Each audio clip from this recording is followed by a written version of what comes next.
Hello भाइयों, कैसे आप लोग। तो आज हम देखेंगे लीड कोड का एक और question 3979 maximum valid pair sum medium marked है ये क्वेश्चन। तो देखेंगे पहले क्वेश्चन क्या कह रहा है। तो क्वेश्चन में हमें दिया हुआ है कि you are given an integer array nums of length n n integer के। आपको एक एरे दिया गया है और एक इंटीजर दिया है के। ठीक है, अब आपको क्या करना है, a pair of indices I comma J is valid if zero.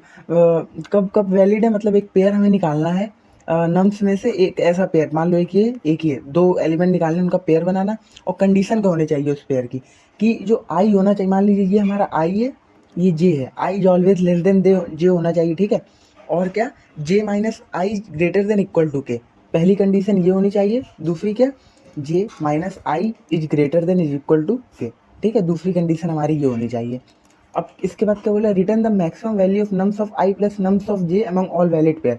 अब जितने भी वैलिड आपके पेयर बने तो उसका क्या करना, मान लीजिए एक ही वैलिड पेयर बना तो nums of I plus nums of J निकालना है। और जिसका nums of I nums of J maximum आए, जिस पेयर का सब मैक्सिमम आए, वही हमें रिटर्न करना। तो देखिए एग्जाम्पल, पहला एग्जाम्पल क्या है, ये दिया है पहला एग्जाम्पल। वेट एक सेकंड भाई। पहला एग्जाम्पल दिया है कि nums of one, nums of दिया है, नम्स इक्वल टू कितना दिया है, 1,3,5,2,8। ठीक है, और के की वैल्यू हमें कितनी दी गई है, 2। तो हमें क्या करना है, ऐसे पेयर निकालने जिस, मान लीजिए पहला पेयर हमारा क्या निकलेगा, 0 और 2। क्योंकि आई जे माइनस आई हमारा कितना होना चाहिए, ग्रेटर देन इक्वल टू के होना चाहिए। ठीक है, दिया हुआ है। तो अगर पहला अपना आई यहाँ रखेंगे तो जे हमें कहाँ रखना पड़ेगा, इससे 2 डिस्टेंस दूर। तो जे हमारा यहाँ, तो पहला हमारा पेयर क्या होगा, 1,5। इसका सम हमारा कितना आ रहा है, 6। ठीक है, अब क्या करेंगे, अगर ये वैलिड है, इसके आगे वाला पेयर भी वैलिड होगा। क्योंकि ये कितना देखो, 0 1 2 3 4, ये इसके इंडाइसेस है। ठीक है, तो ये देखो 2 माइनस जीरो क्या, ग्रेटर देन जीरो आ रहा है। अब ये अगर ये वाला भी तो एक पेयर बनेगा 1,2, क्या होगा, तो एक ये वाला भी पेयर बनेगा 1,2। क्योंकि इसका देखो 3 माइनस जीरो कितना, ग्रेटर देन 2 आ रहा है ना, ग्रेटर देन के आ रहा है। तो ये भी एक पेयर हमारा वैलिड पेयर है। इसका सम कितना आ रहा है, 3 आ रहा है।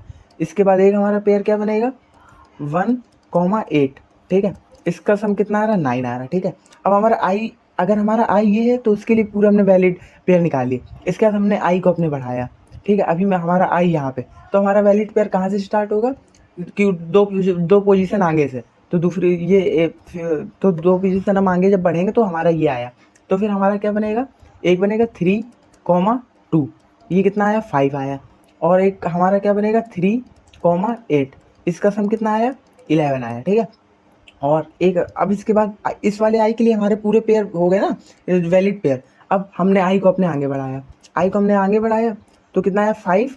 अब जे हमें कहाँ रखना पड़ेगा, ऐसा रखना पड़ेगा कि जे माइनस आई ग्रेटर देन 2 होना चाहिए। तो हम अपन जे को यहाँ रखेंगे। तो क्या 5,8 हमारा आया, कितना आया, 13 आया। इसके आगे तो अपन जा ही नहीं सकते, खत्म हो गया। इसके आगे अगर हम आई को बढ़ाएंगे तो हमें कोई भी ऐसी पोजीशन नहीं मिलेगी जे माइनस आई ग्रेटर देन 13 हुआ। तो देखो सम क्या क्या आ रहा, 6 3 9 5 11 और 13। मैक्सिमम कितना आया, 13। तो हमें आंसर क्या रिटर्न करना है, 13। बस यही हमें रिटर्न करना है आंसर। दूसरा एग्जाम्पल देखो, दूसरा एग्जाम्पल क्या कह रहा है, हमें क्या क्या दिया गया, 5,1,9। ठीक है, और के की वैल्यू हमें कितनी दी गई है, 1 दी गई है। ठीक है, तो अपन को करना क्या है, अब के इक्वल टू 1 दिया गया, मतलब हमारे एक पे आई की वैल्यू यहाँ होगी, जे की वैल्यू यहाँ होगी। ठीक है, देखो इसका ये 0 ये 1, तो 1 माइनस जीरो क्या, ग्रेटर देन इक्वल टू के आ रहा है ना, के की वैल्यू यहाँ 1 आया। ठीक है, ये जे की वैल्यू कितनी थी, 1 थी ना, जे का जो इंडेक्स था, और आई का इंडेक्स क्या, 0 इंडेक्स पे। तो 1 माइनस जीरो ग्रेटर, तो हमारा ये पेयर वैलिड है। तो इसका सम कितना है, 5 + 1 6। ठीक है, एक ही हमारा पेयर आया 5,1, और दूसरा पेयर हमारा क्या बनेगा, 5,9। क्यों बनेगा, क्योंकि जे की वैल्यू अगर यहाँ बढ़ाएंगे तो कितना हो गया, तो जे की वैल्यू हमारी कितनी, 0 1 2। जे हमारा दूसरे इंडेक्स पे, आई हमारा 0 पे ही है, तो ये ग्रेटर देन इक्वल टू 1 आ रहा है। ठीक है, 2 माइनस जीरो, ठीक है, 2 आता है, ग्रेटर देन 1 है, तो ये हमारा वैलिड है। तो 5 + 9 कितना हो गया, 14। ठीक है, एक ही हमारा पेयर है। और दूसरा हमारा फिर क्या, अपने आई को अपन आगे बढ़ाएं। जब आई को अपन, अब हमारा आई यहाँ पे आ गया। ठीक है, आई की वैल्यू क्या है, आई हमारा 0 इंडेक्स पे। तो के हम जे कहाँ लेंगे, ऐसा जे लेंगे कि जे माइनस आई हमारा ग्रेटर देन के हो। तो जे को एक पोजीशन अपन आगे लिया है, क्यों, ये आई कहाँ पे, दूसरे इंडेक्स पे, और जे कहाँ पे, तीसरे इंडेक्स पे। तो क्या 3 - 2 ग्रेटर देन इक्वल टू 1 आ रहा है। हाँ, तो ये पेयर हमारा वैलिड है, 1,9। इसका आंसर कितना आ रहा है, 1 + 9 इक्वल टू कितना, 10, तो हमारा मैक्सिमम कितना आ रहा है 14, तो हमें यही रिटर्न कराना 14, ठीक है। तो देखते हैं कैसे सोचते हैं इस क्वेश्चन को। सबसे पहले मान लीजिए ये कोई भी एरे दिया गया A1 A2 A3 A4 A5 A6 dash dash dash AN तक दिया है, ठीक है। ये कोई हमारा एरे दे रखा है, ठीक है। अब इसने क्या बोला है कि हमें क्या ऐसे दो पेयर निकालने हैं, आई कॉमा जे ऐसे निकालने such that J minus I greater than equal to K. So जो पहला अगर हमारा आई यहाँ पे हुआ तो हमारा पहला जे कहाँ पे मिलेगा, जे की वैल्यू कितनी आई प्लस के, ठीक है। जे की वैल्यू कितना आई, इसको आई को इधर ले गया तो हमारा जे कितना आई प्लस के। मान लीजिए के कुछ भी दिया, हमारा जे यहाँ पे आ रहा, ठीक है। तो अपन का जे यहाँ पे आ रहा। अब सोचो अगर आई हमारा ये है, जे हमारा पहला ये आ रहा, तो इसके बाद के तो सारे ही वैलिड होंगे ना। तो अपन को करना क्या, एक आई निकालना, उसके करस्पॉन्डिंग जे निकालना, फिर उसके आगे के सारे एलिमेंट लेने, ठीक है। तो करेंगे कैसे, पहला जो हमारे दिमाग में आता है अपन क्या करेंगे, ये पहला एलिमेंट लेंगे, उसके करस्पॉन्डिंग जे निकालेंगे। मतलब यहाँ से लेके यहाँ तक पूरे वैलिड होंगे ना, कि अगर जे हमारा वैलिड है, जे माइनस आई अगर हमारा ग्रेटर देन के है, अगर हमने जे को अपने आगे बढ़ाया तो क्या हो जाएगा, जे प्लस वन माइनस आई, ये भी तो हमारा ग्रेटर देन के होगा ना। अगर ये हमारा वैलिड है तो ये भी हमारा वैलिड होगा। इसके बाद जे प्लस टू माइनस आई, ये भी हमारा ग्रेटर देन के होगा ना। तो ये पूरे वैलिड होंगे। तो इस इंडेक्स के लिए हमें ये पूरे मतलब सबका सम हम निकालेंगे, एक अपने वेरिएबल में स्टोर करते रहेंगे, जो मैक्सिमम होगा वो निकालें। इसके बाद अपन आई को आगे बढ़ाएंगे, फिर उसके करस्पॉन्डिंग जे पोजीशन पे पहुंचेंगे, उसके सारे एलिमेंट आगे के निकालेंगे, फिर उसका सम निकालते जाएंगे। फिर आई आगे बढ़ेंगे, फिर उसके करस्पॉन्डिंग जे निकालेंगे, उसके आगे के सारे एलिमेंट का सम करेंगे, जितने पेयर हमारे वैलिड होंगे, फिर मैक्सिमम अपना स्टोर कराते रहेंगे। तो अपन करेंगे क्या, पहले जो हमारे दिमाग में आ रहा है ब्रूट फोर्स तरीके से कैसे करेंगे, तो हमें आई को फिक्स करना है, ठीक है। क्या करना है, इंट आई इक्वल टू 0, ठीक है। अब अपन आई को आपने फिक्स कर लिया, अपने एक फॉर लूप चलाया, for int i equal to 0, i is less than equal to nums dot size से कम ही होना चाहिए, ठीक है, आई प्लस प्लस, ठीक है। अब जे की हमारी पोजीशन क्या होगी, इंट जे की हमारी क्या पोजीशन होगी, आई प्लस के ना, क्योंकि जे माइनस आई क्या ग्रेटर देन इक्वल टू के होना चाहिए। तो जे की जो हमारी पहली पोजीशन क्या होगी, आई प्लस के, ठीक है। ये हमारी पहली पोजीशन हुई। तो अपन ने एक लूप चलाया, while j is less than nums dot size, क्योंकि उससे नम्स के बाहर तो जाएंगे नहीं। अब अपन करेंगे क्या, एक हमने यहाँ पे क्या ले लिया, int answer equal to int min. Int min क्यों लिया, क्योंकि हमें लास्ट में मैक्सिमम सम निकालना है, तो इंट मिन। तो अपने को पेयर जो बार बार सम करना था ना, तो वैल्यू हमारी क्या होगी, int value equal to nums of I plus nums of J, यही तो होगा, ये हमारा पेयर वैलिड होगा, nums of I plus nums of J, ठीक है। अब हमें क्या देखना है कि मैक्सिमम वैल्यू निकालनी है, तो आंसर क्या होगा, मैक्सिमम ऑफ जो हमारा प्रीवियस आंसर होगा कॉमा वैल्यू, ठीक है, ये हमारा आंसर होगा। इसके बाद अपन क्या करते रहेंगे, जे प्लस प्लस करते रहेंगे, ठीक है। तो हर एक आई के करस्पॉन्डिंग हमें पूरे पेयर हमारे वैलिड पेयर मिल गए, ठीक है, जैसे हमने J equal to I plus के किया। अब एक बात सोचो, हमारा कंस्टेंट यहाँ पे कितना दे रखा था, 10⁵, और के की वैल्यू कितना, 1 से लेकर के n-1, ठीक है। अब हम सबसे वर्स्ट केस लेते हैं। वर्स्ट केस कैसा, मान लीजिए हमारा जो नम्स डॉट साइज है, ये तो हमारा ये हमारा वो मस्त सा सॉल्यूशन है, ठीक है। पर देखते ये हमारा कहाँ फेल करेगा।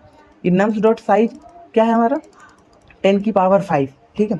हमने वर्स्ट केस लिया और हमारा के की वैल्यू कितनी 1 हुई है। तो अपन क्या होगा, मान लीजिए A1 आया, A2 आया, A3 आया, A4 आया, A5 आया, और कहाँ तक AN तक आया। के की वैल्यू हमारी 1 है, तो अपन करेंगे क्या, पहला आई ये, जे हमारा आई यही होगा, तो आई के लिए ये करस्पॉन्डिंग पूरे होंगे, ठीक है।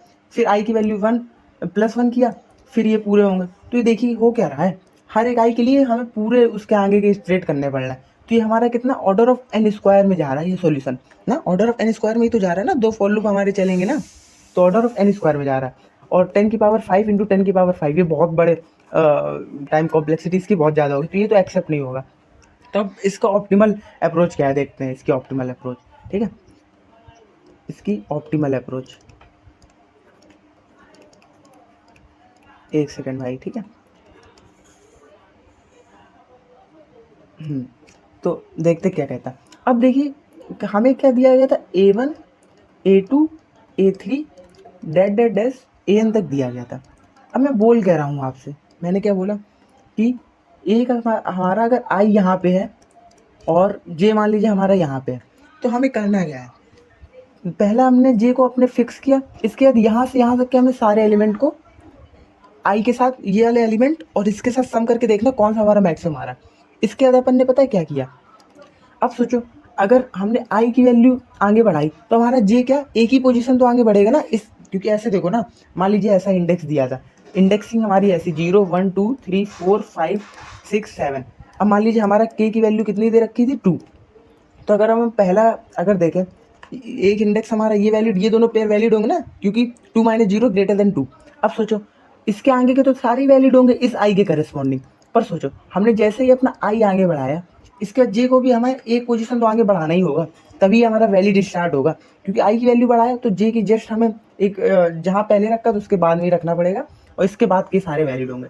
ठीक है, तो मैं कहना क्या चाहता हूँ, मैं ये कह रहा हूँ कि अगर हमारा आई ये है और जे ये है, इसके बाद हमने आई को बढ़ाया और जे की वैल्यू हमारी यहाँ पहुँची, तो मैं ये कह रहा हूँ आपसे केवल कि अगर ये आई के और ये मान लीजिए हमारा पहला जो आई था और जो पहला जे था, जो पहला हमें मिला, वो इतने पेयर को फॉलो कर रहे, इन सब के साथ सम होगा। ठीक है, इतने के साथ सम होगा। इसके जब हमने आई को बढ़ाया तो ये कितने के साथ सम होगा, केवल इतने के साथ सम होगा, पहले एलिमेंट को हमें काटना है। ठीक है, इसके जब हमने इसे आगे बढ़ाया तो एक और हमारा जे आगे बढ़ेगा, तो हमें केवल इतने पार्ट को देखना है, इन दोनों को हटा देना है, A5 A6। A2 के लिए हमें A5 और A5 को नहीं देखना, A3 के लिए हमें A6 को नहीं देखना है। ठीक है, तो मैं कहना क्या चाहता हूँ, इसका मतलब क्या, मान लीजिए ये हमारा कोई दिया, तो हो क्या रहा है, हमें क्या करना है, A1 का इन सब के साथ सम करना है, और A2 का फिर कहाँ से सम करना है, A5 A6 A6 A9 तक सम करना है, और A3 का कहाँ से सम करना पड़ेगा, मान लीजिए A6 से हमें सम करना पड़ेगा। तो मैं एक चीज़ नोटिस करूँगा कि मुझे सम किसके साथ करना है, A1 का, A4 होगा, A5 होगा, A6 होगा, और डेट डेस AN तक होगा। ठीक है, इसके बाद A2 का किसके साथ सम करना है, पहला एलिमेंट तो हटाओ, तो A5 A6 AN तक हमें सम करना है। ठीक है, और A3 होगा तो उसका हमें कितना, A6 A7 A9 AN तक पूरा सम करना है। ठीक है, तो हमें मैक्सिमम सम निकालना है। अब देखो हमने क्या किया, A1 प्लस A4 पूरा सम किया। ठीक है, हमें इसमें पूरा कॉमन क्या मिल रहा है इन तीनों में, मान लीजिए हमारा इतना ही था, इसमें हमारा ये कॉमन मिल रहा है ना पूरा पोर्शन। अब सोचो इस पोर्शन में तो हमें देखना ही नहीं है अभी कुछ, ये पोर्शन हमें कॉमन मिल रहा है। अब सोचो मान लीजिए ये पूरा पोर्शन दिया है, मान लीजिए एलिमेंट कितना 5 आया, 6 आया, 7 आया, इसके बाद A1 की वैल्यू हमारी क्या थी, 1 थी, A1 की वैल्यू A1 की वैल्यू हमारी कितनी थी, 3 थी, A2 की वैल्यू 1 थी, A3 की वैल्यू हमारी कितनी थी, 5 थी, 5 के मान लीजिए 2 ले लिया। ठीक है, अब क्या सोचोगे कि हमारा A6 ये क्या था, A6 हमारा कितना था 5, A7 हमारा था 6, A8 हमारा कितना था 7 था, ऐसे सोच के चलिए, ये जो हमारा कॉमन पोर्शन था। ठीक है, तो अपन करेंगे क्या, इसका सम इन सब के साथ हो रहा है ना, इन तीनों का सम, तो अपन क्या देखना है, देखो अब देखो कि हमें A1 का A6 के साथ भी करना है, A7 A8, सिमिलरली A2 का भी इन तीनों के साथ करना, तो हमें मैक्सिमम सम कहाँ मिलेगा, मैक्सिमम सम हमें क्या मिलेगा कि हमने क्या लिया, मान लीजिए A1 को ले लिया, क्योंकि इन तीनों में मैक्सिमम हमारा क्या है, A1 है, तो हमने क्या किया A1 को ले लिया, तभी हमें फ़ायदा मिलेगा, क्योंकि इन सब के साथ सम तो करना है A2 A3 के साथ, तो उससे कोई मतलब नहीं हुआ ना, क्योंकि A1 हमें मैक्सिमम हमें कब मिलेगा कि A1 हमारा जब ये 3 हो तभी तो मैक्सिमम आ रहा होगा, 5 + 3 8, और कितना 6 + 3 9, 7 + 3 10। ठीक है, ये हमारा तभी मैक्सिमम मिलेगा। अब सोचो हमने अगर इस एलिमेंट को ले लिया होता तो हमारा क्या हो रहा होता, 5 + 1 6, और 6 + 1 कितना आया 7, 7 + 1 8, ये देखो ये सबसे कम है। ठीक है, तो हमें देखना क्या है, मोस्टली मैं आपको क्या दिखाना चाह रहा हूँ कि जब अपन यहाँ से यहाँ ले रहे हैं एलिमेंट, मान लीजिए पहला एलिमेंट लिया, उसके करस्पॉन्डिंग हमने ये वाला पार्ट लिया, ठीक है, तो ले सकते हैं। जब अपने एक पोजीशन आगे बढ़ाया, ठीक है, जे की वैल्यू भी आगे बढ़ेगी, तो हमें फ़ायदा कब होगा, क्योंकि हमें मैक्सिमम सम निकालना है। तो हम क्या देखेंगे, इन दोनों में जो हमारा मैक्सिमम एलिमेंट था, जो मैक्सिमम था हम उसी को लेंगे, उसके साथ ही बाकी एलिमेंट के साथ सम कराएंगे। ठीक है, तभी हमें फ़ायदा होगा। सिमिलरली जब मैं एक पोजीशन और आगे बढ़ूंगा, तो फिर मुझे ये तीनों एलिमेंट में जो मैक्सिमम होगा मैं उसे लूंगा, जो मैक्सिमम एलिमेंट होगा मैं उससे लूंगा। ठीक है ना, देख लीजिए एग्जाम्पल भी हमारा ऐसे ही, एग्जाम्पल के साथ एग्जाम्पल में आपको वॉक थ्रू करवा देता हूँ। एग्जाम्पल क्या था, 1 3 5 2 और 8। ठीक है, तो पहला हमारा क्या था, यहाँ था, और दूसरा हमारा यहाँ पड़ेगा आई। ठीक है, आई और जे। अब देखो कितना कितना है, 1 + 5 आया। ठीक है, इसका सम कितना है 6। अब अपन यहाँ पे आई बढ़ाएंगे तो ये हमारा यहाँ जाएगा, ठीक है। अब देखो 1 और 3 में मैक्सिमम कितना आया, 3 मैक्सिमम आया। तो हम करेंगे क्या, 3 के साथ सम करेंगे 2 का, 1 के साथ नहीं करेंगे, क्योंकि 1 के साथ 2 मतलब 1 + 2 ही आया, 3 आया, और 3 + 2 कितना है, 5 आया। तो ये हमारा मैक्सिमम आया, 3 + 2 5। इसके जब हमारा आई आगे बढ़ेगा और जे हमारा आगे बढ़ेगा, तो क्या होगा, ये कितना है, अब सुनो, क्योंकि हमें इन सब के साथ सम करना था, तो आप खुद ही सोचो, आप 1 के साथ सम कराओगे कि 3 के साथ कि 5 के साथ, तो भाई 5 के साथ ही कराओगे ना, क्योंकि ये मैक्सिमम हमारा एलिमेंट है। तो अगर 5 + 8 कितना है, 13। तो ये हमारा मैक्सिमम हमारा आंसर भी कितना आ रहा है, 13। तो मैं बस आपको यही कहना चाह रहा हूँ कि जब आप अपने आई को आगे बढ़ाएंगे, तो जो मैक्सिमम वाला होगा हम केवल उसे स्टोर करते रहेंगे, ठीक है। तो देखिए बिल्कुल सिंपल से इसका कोड है, मैंने लिख रखा है इसका कोड, ये है इसका कोड। देखिए हमने किया क्या, जो पहली पोजीशन है 0 से हमने स्टार्ट किया, और दूसरी पोजीशन क्या है, j = i + k, ठीक है ना। मान लीजिए a1 a2 a3 an तक था, पहला हमारा आई यहाँ है, उसके करस्पॉन्डिंग जे कहाँ होगा, i + k। मान लीजिए ये क्या, i + k, ये हमारी वैलिड पोजीशन है। इसके वैल्यू हमारी कितना, अभी हमारी मान लीजिए जो मैक्सिमम वैल्यू वो यही है, मैक्सिमम कितनी, नम्स ऑफ 0, ठीक है। अब हमने चलाना शुरू किया, और जो हमारा आंसर तो हमने इंट मिन मान लिया, ठीक है, क्यों लास्ट में हम आंसर मैक्सिमम रिटर्न कर देंगे, ठीक है। हमने लूप अपना चलाना शुरू किया, अभी यहाँ पे था, यहाँ से यहाँ तक देखना, और स्टार्ट हमारा यहाँ पे हुआ, ठीक है। हमें क्या देखना, value equal to max of value comma nums of I, ठीक है। तो इन दोनों को अभी हमारा क्या, तो हमारा मैक्सिमम हम एलिमेंट, जैसे जैसे हम अपन आई को आगे बढ़ाएंगे, उसमें से हम मैक्सिमम आई मैक्सिमम वाले निकालते जाएंगे एलिमेंट, ठीक है। इसके बाद क्या किया मैंने, आंसर की वैल्यू क्या है, max of answer comma val plus nums of J, क्योंकि आई क्या है मेरा मैक्सिमम वाला एलिमेंट है, ठीक है। नम्स ऑफ जे तो मुझे प्लस ही करना है, तो आंसर की ऐसे हमारा मैक्सिमम निकलता जाएगा। हमने आई प्लस प्लस करता रहा, जे प्लस प्लस करता रहा, हमारा जैसे लूप खत्म हुआ, लास्ट में हमने आंसर रिटर्न कर दिया। तो इसका सिंपल सा था। इसकी टाइम कॉम्प्लेक्सिटी कितनी है, ऑर्डर ऑफ एन, क्योंकि हम अपन एक ही लूप चला रहे हैं। जे को यहाँ किया, इसके आई को प्लस किया, जे को भी प्लस किया, तो ऑर्डर ऑफ एन इसकी टाइम कॉम्प्लेक्सिटी हो जाएगी, ठीक है। तो सिंपल सा ये सॉल्यूशन था। अगर आपको अच्छा लगे तो कमेंट जरूर करिएगा। बाकी गुड बाय।